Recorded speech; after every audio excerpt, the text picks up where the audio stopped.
আসসালামু আলাইকুম দর্শক মন্ডলী। তো সবাই কেমন আছেন? আশা করি সবাই অনেক ভালো আছেন।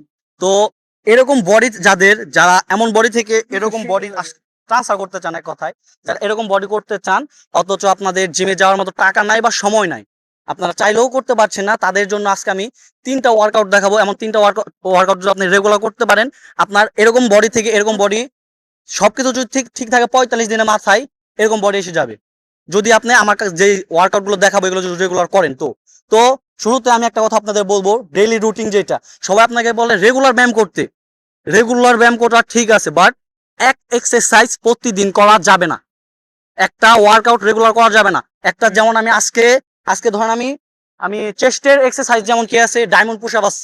আজকে আমি ডায়মন্ড পুশ আপ দিলাম, মনে করেন যে 20টা করে 3 সেট দিলাম।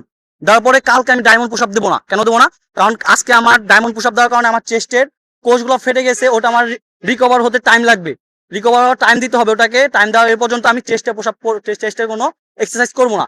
তো আজকে আমি যে 3টা এক্সারসাইজ দেখাবো, 3টা এক্সারসাইজ সপ্তাহে 3 দিন করবেন, মাঝখানে একদিন অফ রাখবেন, আবার পরের সপ্তাহে পরের পরের 3 দিন আবার সেম ভাবে করে যাবেন। তো এক্সারসাইজ গুলো দেখেন।